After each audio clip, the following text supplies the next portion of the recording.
똑똑한 아이들은 타고나는 것일까요? 아닙니다. 사실 반만 맞는 이야기예요.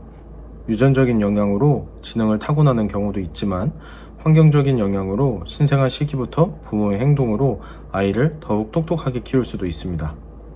신생아, 영유아 시기는 인간의 생애 주기 중 가장 짧은 시기죠. 그런데 바로 이 시기에 아기의 뇌에 있어서는 가장 빠른 성장이 이루어지는 시기이기도 합니다.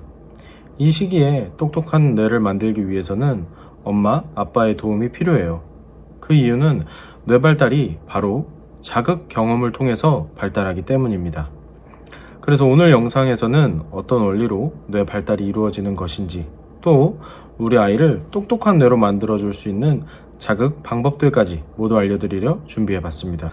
조리원에서 막 퇴소해서 이제 집에 돌아온 갓난아기인데 하루 종일 잠들어 있는 시간이 더 많은데 이 시기에 진짜 뇌 발달이 이루어진다고? 이런 의문이 생기실 수 있어요. 아이가 태어나고 3세까지 뇌 전체 발달의 약 85%가 완성된다고 알려져 있습니다. 그리고 생후 첫 해계 동안 아기의 뇌는 성인의 약 60% 크기까지 자라게 됩니다.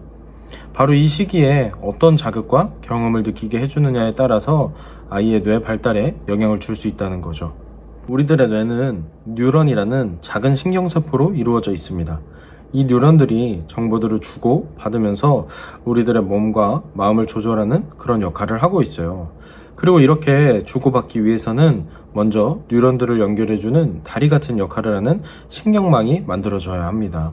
바로 이 신경망이 자극을 통해서 발달을 하게 되는 것인데요. 즉, 뇌가 성장한다는 것은 이 뉴런들이 많아지는 것이 아니고 뉴런들을 연결하는 신경망이 얼마나 많이 잘 연결되어 있느냐는 뜻입니다. 이렇게만 이야기하면은 많이 어렵게 느껴지실 수 있을 것 같아요. 그래서 쉽게 비유를 해보자면은 뇌 속의 뉴런들을 각각의 도시라고 생각해 보겠습니다. 그렇다면 각 도시를 연결하는 도로가 바로 신경망이 되겠습니다. 처음 태어난 아기들에게는 도로가 많이 없어서 정보가 오고 가는 것이 어렵습니다. 그런데 뇌가 자극을 많이 받을수록 더 많은 도로가 생기게 되는 것이에요. 도로가 많이 생기고 복잡해지면서 더 많은 정보들이 빠르고 쉽게 이동할 수 있게 되는 거죠. 이렇게 연결이 많고 복잡해질수록 우리 아이들이 더욱 똑똑해지고 새로운 것들도 쉽게 잘 배우게 되는 것입니다. 그래서 신생아 시기에 다양한 자극을 받는 것이 중요해요. 많은 자극을 받을수록 뇌 속의 도시들이 많이 연결되고 더 좋은 도로망을 가지게 된다는 뜻이거든요. 즉, 인지 발달, 우리가 세상을 이해하고 생각하는 능력을 강화하게 되는 것입니다.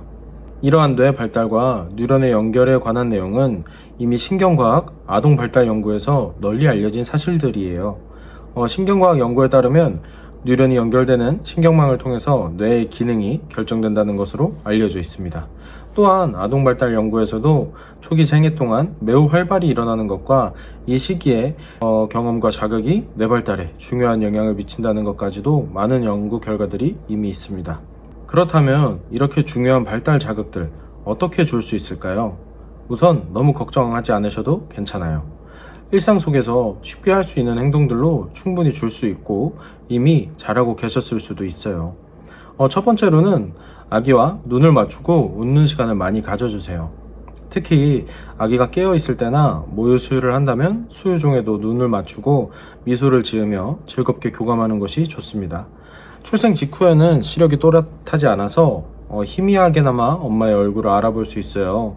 이러한 상태에서도 눈 맞춤은 상호작용의 시간으로 뇌 발달을 촉진할 수 있습니다.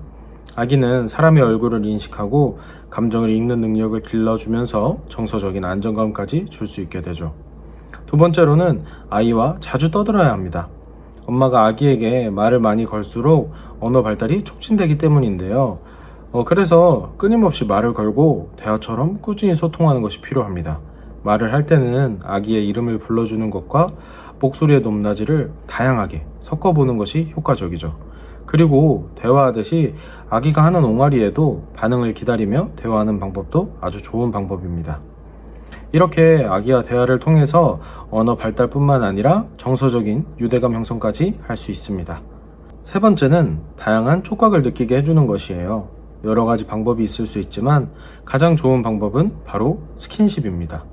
목욕을 시키고 난 뒤 아기의 몸에 로션을 발라주며 부드럽게 마사지해주는 것, 또 수유를 하면서 몸의 이곳저곳을 부드럽게 쓰다듬어주는 활동으로 아기의 인지 및 신체 발달에 자극을 줄 수 있어요.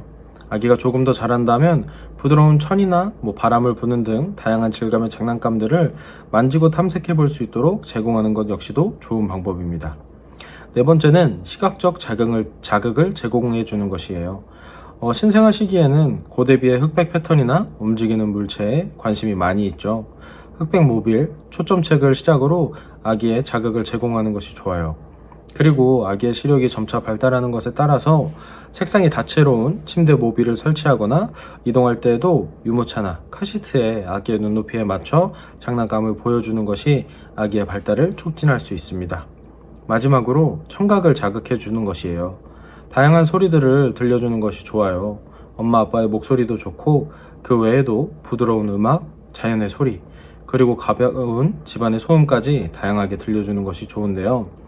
아기가 노는 시간이나 이동하는 시간에도 소리가 나는 모빌이나 딸랑이 같은 장난감으로 청각을 자극해 주는 것도 좋은 방법이에요.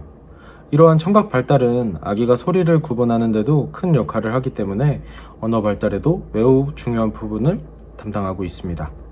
네, 오늘은 이렇게 우리 아이를 똑똑하게 키우기 위한 신생아 시기부터 꼭 해줘야 하는 아기의 발달 자극에 대한 내용들을 준비해 봤습니다. 뇌과학적으로 아기의 두뇌 발달을 위해서 이 시기에 적절한 발달 자극을 제공하는 것은 매우 중요한 일이에요. 이때의 경험이 아기의 평생 발달에 큰 영향을 미치기 때문이죠. 처음 아이를 육아하며 아기에게 어떤 경험들을 제공해야 하는지 고민하는 분들에게 오늘의 영상이 많은 도움이 되었기를 바랄게요. 저희도 이제 곧 둘째 아이 출산을 앞두고 있는데 신생아 아기에게 어떻게 다양한 자극들을 줄 수 있는지 구체적인 방법들까지도 모두 담아서 영상으로 한 편씩 준비해서 업로드 해보도록 할게요. 엄마 아빠는 처음이라 당연히 미숙하고 어려운 투성이인 육아지만 앞으로도 오늘같이 함께 공부하고 건강한 출산부터 즐겁고 행복한 육아에 도움이 되는 다양한 컨텐츠들로 인사드리도록 할게요. 저는 바쁜 일상과 육아까지 함께 하면서 내가 아이에게 너무 못해주고 있는 건 아닌가 하면서 괜히 죄책감이 들고 하는 순간들도 많이 있었던 것 같아요. 이제 여러분들은 그런 걱정 많이 덜으실 수 있도록 저희가 더욱 쉽고 현명한 정보들을 잘 정리해서 전달해 드릴 수 있도록 할게요. 구독과 좋아요 눌러서 다양한 소식들 받으면서 함께 소통하면 좋을 것 같습니다. 오늘도 행복하세요.